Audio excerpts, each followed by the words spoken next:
Hey, this is Gratuitous. Welcome to Music Production Made Simple, the show that focuses on best practices about music production, which is based on FL Studio. If you're wanting to become the best producer you could be, subscribe and listen weekly. You can also check out my courses, which teach you the principles and basics of music production. They'll get you up and running quickly. In addition, I also have books on Amazon and tons of music on Spotify. Always feel free to hit me up at hi@itsgratuitous.com. So let's get into the episode.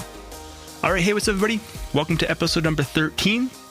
This episode's going to be quite different. Instead of learning about, music production or music theory or, anything to do with actually creating the beats, this episode is going to be talking about actually creating content. For example, if you're wanting to create tutorials or, create sound kits or whatever, okay?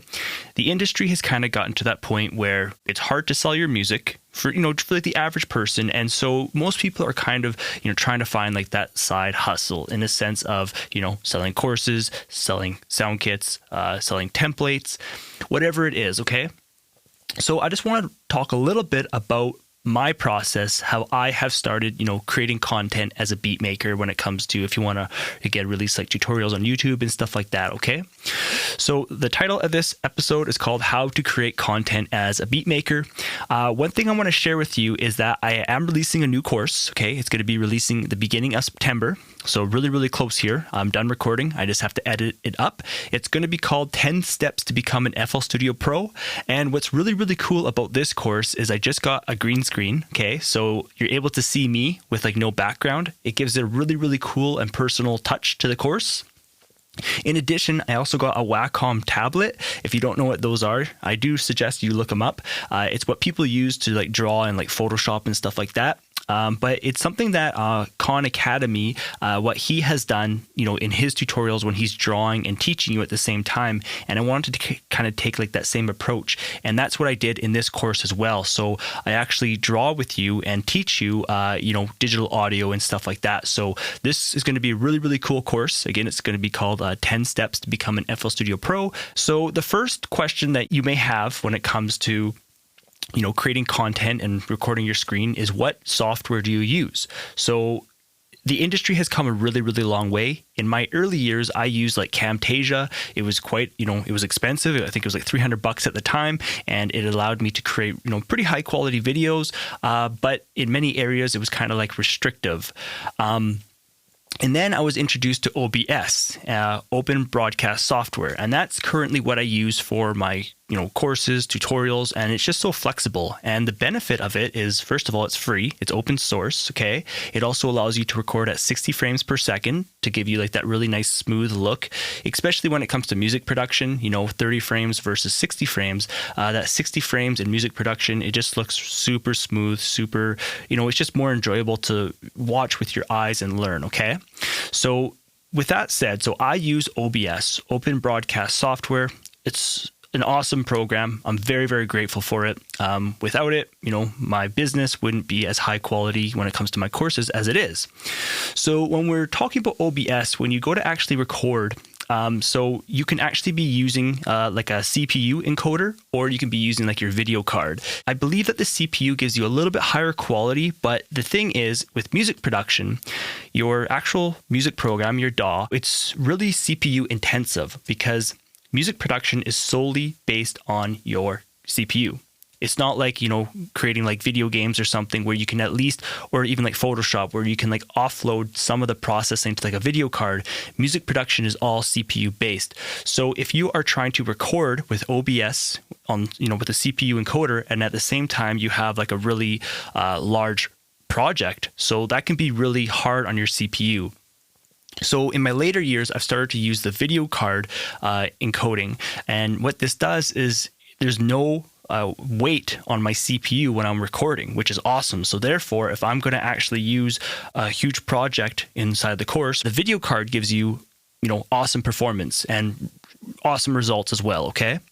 The next thing I want to talk about is, for example, like let's say like a microphone. So when you're actually listening to, the instructor speak, it's really important that your microphone is nice and clear.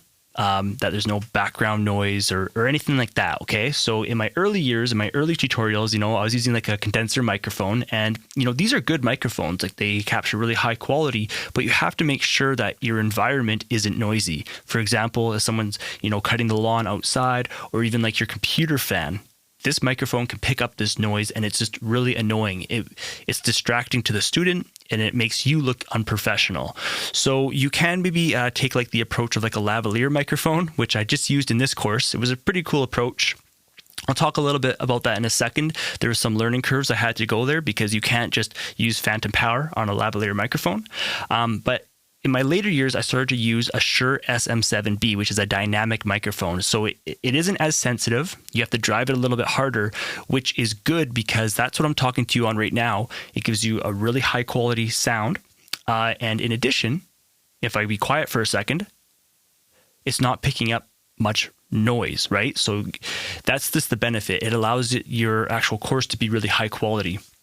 So I just want to talk about this lavalier microphone, because since I was doing the green screen, if I would have had a microphone in there, it would have looked kind of weird. Like, you'd see me, and then you'd see like this microphone, and my microphone cable is green as well. So like, you saw like the XLR connection, but you didn't see any of like the audio cable. So I was like, okay, well, I want to be able to talk to you freely and not have this microphone in the way. So I got a lavalier microphone, and I thought maybe I could just plug it into like my preamp, and I'd be able to use like, the phantom power or whatever, and it just wasn't working. So, I looked it up, and the problem was lavalier microphones, they operate on like a super, super low voltage. Like, I think it's like maximum like 5 volts, whereas the phantom power can be 48 volts. So I just had some like cheap lavalier microphones I bought off Amazon, and I plugged one in, and I'm pretty sure I broke it. I'm pretty sure I wrecked it, because, I just thought it was simple. It was just like, apply phantom power or whatever, and you're good to go.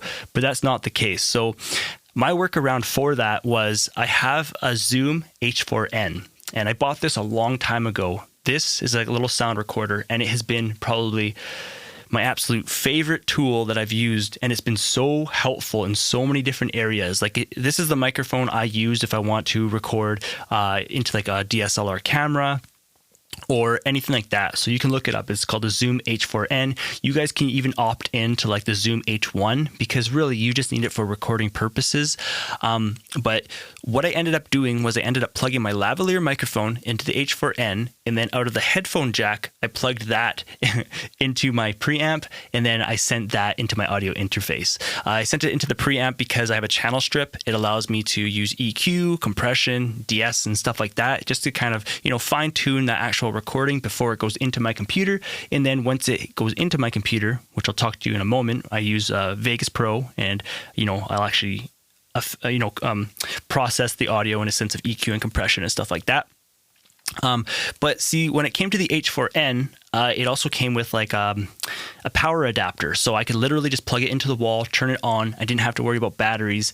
And the thing is, it's like, when you have all these different connections and hardware, it's like, it's really important that you don't have tons going on, because if you do, it's really easy to forget to turn something on. All of a sudden you go to start recording the course or recording your tutorial, and all of a sudden you realize, oh, I forgot to turn that on. Okay, which leads me into another thing I want to talk about, is your camera. Okay, so with tutorials, a lot of people, what they'll do is they'll have a DSLR camera, they'll hit record, and then they'll use something like OBS to record their screen. And then what they'll do is they'll end up syncing their audio. And the best approach for that is, to clap your hands in the video, like before you actually start talking and everything. That way it's easier to sync, your voice with your DSLR video.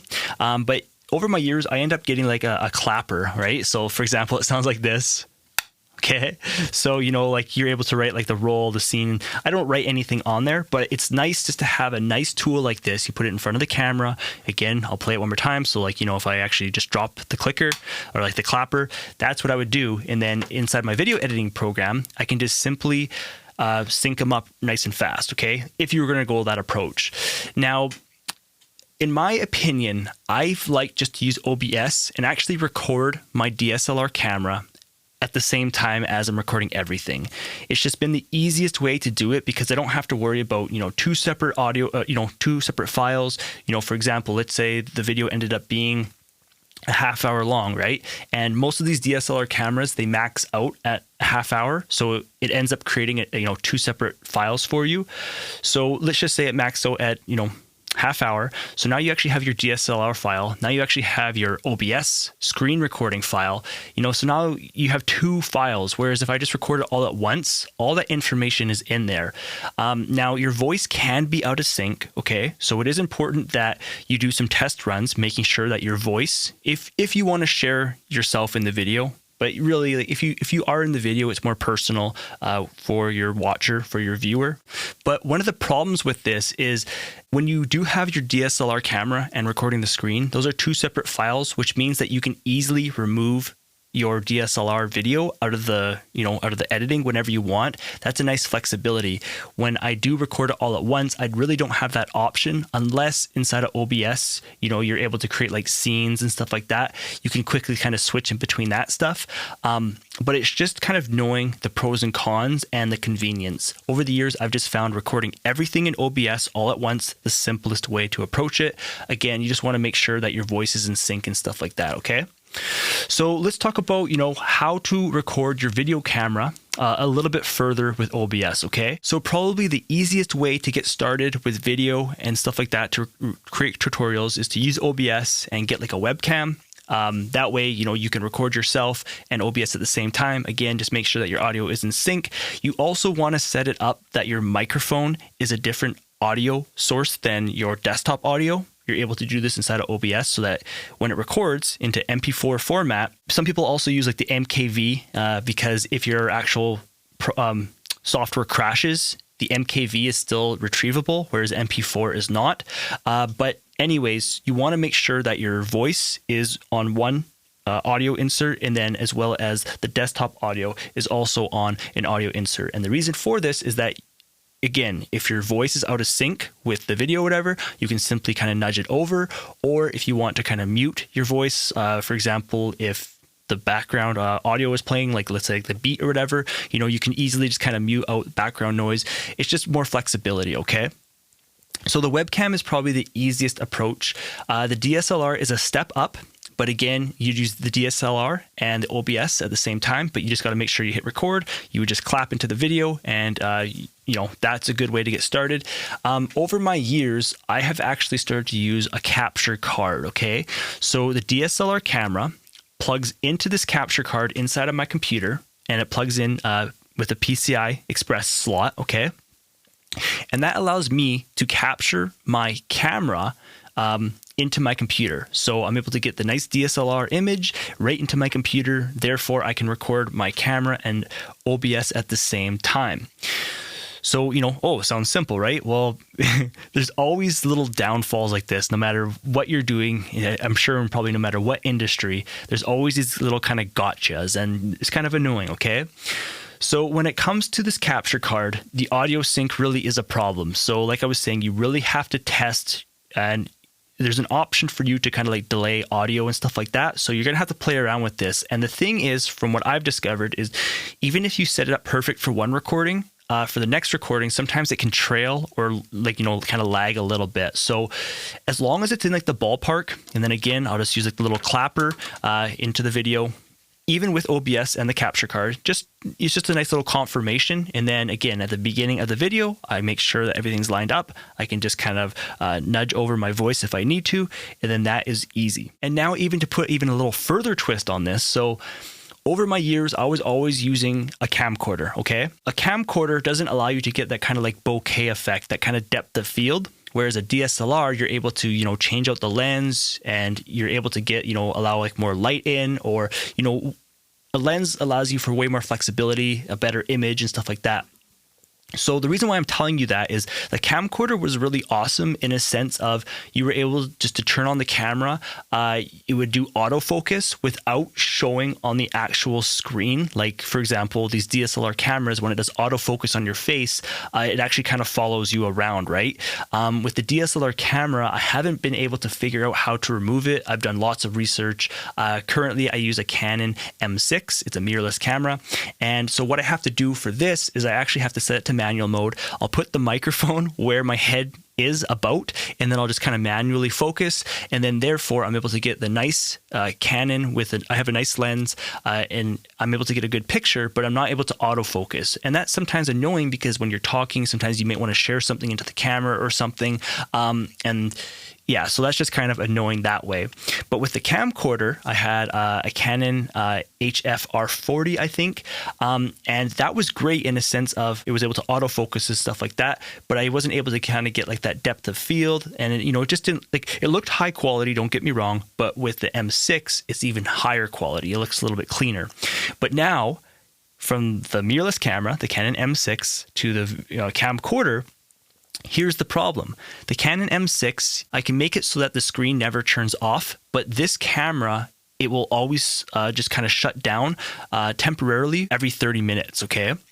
So what I have to do is, as soon as I'm kind of getting to like 20 minutes kind of time, I'll just press like the OK button twice. That way, this camera doesn't shut down on me. So that's kind of been an inconvenience with this DSLR camera. So as you can see, it's not just as simple as buying gear to get, high quality results. With this camera again, so after 30 minutes the camera actually kind of shuts down, but if I press OK, it comes back to life. So when I'm recording my courses, I might just be kind of like look at like the time, and I'd be like, okay, maybe I should stop talking here, reset the camera, and it's like, okay, I'm good to go. So that's just kind of been like a workaround, whereas the camcorder, I never had to do that. So it was just a matter of hit record, it autofocused for me, and it never shut down. So those are two pretty big pros, really, right? So the other way, which I did this course, this 10 steps to become an FL Studio Pro, I used the Canon M6, so it looks super high quality, but as I was recording, there was just these little kind of gotchas in a sense of the camera would shut down, it didn't autofocus, so like I was always in focus, don't get me wrong, but having that autofocus, it's just that convenience of knowing no matter where you're sitting, no matter where you're moving your head, you're always in focus, okay? So that's just some things to think about if you're going to be recording your tutorials and stuff like that, okay? I'd also suggest typing into Google, check out Vimeo's compression guidelines, and they're going to share with you, what you should be like recording at and stuff like that in a sense of like your bit rate, just to give you an idea, okay? I'll just quickly talk about, editing videos in a sense of, how to prepare yourself. And I think that'll be it for this episode. But so to edit videos, I use Sony Vegas. In all honesty, it's been an okay program. I would probably suggest, or I'd probably recommend you guys to go to like Adobe Premiere. Vegas has its quirks. Don't get me wrong, it's a pretty good program. But what I don't like about Vegas is like, hey, so let's say I bought Vegas 14 Pro.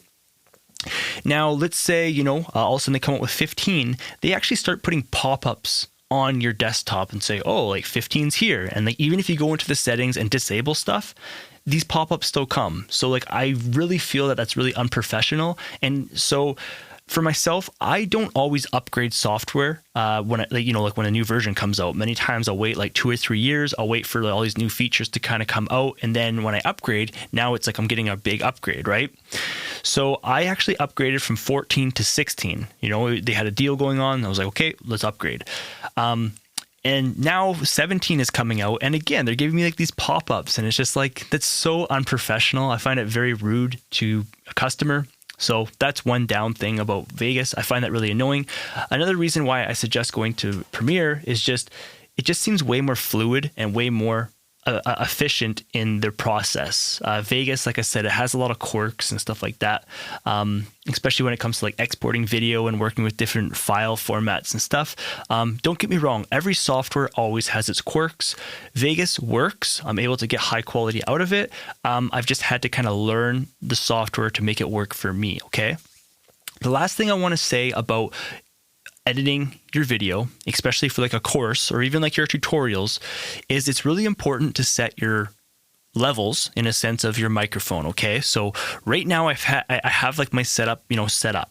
So if I come here and talk, my volume is always going to be pretty consistent. For example, from podcast to podcast, I hope my volume has kind of been consistent from, episode to episode, because that's really annoying, if one episode's loud, one episode's quiet, right? And the reason for that is because now inside of your video editing program, you want to create a template where you EQ, compress, de-ess your voice and everything. And that's it. Like, that's your voice. And then the thing is, maybe I've talked a little bit louder or a little bit quieter in this episode, but now, I'll be using like a meter inside of the video editing program. But since I have this template, set up, it's just super simple. Now, just to take it even a little bit further. So for each course, I will take a template and then I will save a new template just for that course. So in other words, all the videos for that course, I'm going to keep running through this template. For example, if I'm on, let's say video 3, I drag that video into the template, I'll hit File, Save As, and I'll create a new copy and I'll name it like the actual file name. And again, this just keeps the volume consistent. It keeps your EQ consistent. And, just from a listener standpoint from the course, if everything's consistent from video to video, it makes it much more enjoyable. Whereas, let's say I recorded a video today and then, a month later, I kind of change my volume settings and EQ settings or whatever a little bit. And then now I go to edit the video to add to that course. If the voice starts changing and stuff like that, in my opinion, it's just a little bit distracting. So, these are just things that I have learned over the years, which I want to pass on to you, if you want to get involved in this stuff. One last point I want to share with you is please do not be teaching or sharing if you don't know, okay? This is a big thing for you and your brand, as well as for just the producer community. It's really important that you understand, I'm not saying you have to understand it in depth. You can give things like, a general process of how it works, but never pretend like you know something that you don't, okay? It's really, really important, especially for your brand, okay? So anyways, that's just a little wrap up of, if you want to get started creating content as a beat maker, that's kind of how I started, creating these courses. OBS has been, again, open broadcast software has been an amazing software for me. A huge shout out to all the developers that work on it. It's open source, so it's free. You're able to get that 60 frames per second. Looks butter smooth. But again, you guys can check out the course. It's called 10 Steps to Become an FL Studio Pro. Again, I have that green screen. It looks super, super cool. I'm really impressed how it turned out, as well as we get into some hand drawing, me sharing with you how digital audio works. So if you guys like the podcast here, come to the page, leave a review, all that kind of stuff. Or if you have questions, reach out to me. I also have an option there. If you want to support the podcast for $5 a month, I'd really, really appreciate that. And again, if you guys want to learn about a certain topic, you guys can always reach out and I can always make a podcast, about your questions or whatever. If not, I'll just be creating episodes on just things I want to talk about and things I want to get across to you, okay? Thanks for checking out the episode. If you had any questions, visit itsgratuitous.com/podcast, select an episode and submit your question at the bottom of the page to the contact form. If you'd like to take my FL Studio courses, see my current studio and podcasting gear, read my books, or are interested in lessons, visit the link itsgratuitous.com/learning. That page will redirect you to more info and resources. I hope the best with your productions. I'm Gratuitous, and I'll see you in the next episode.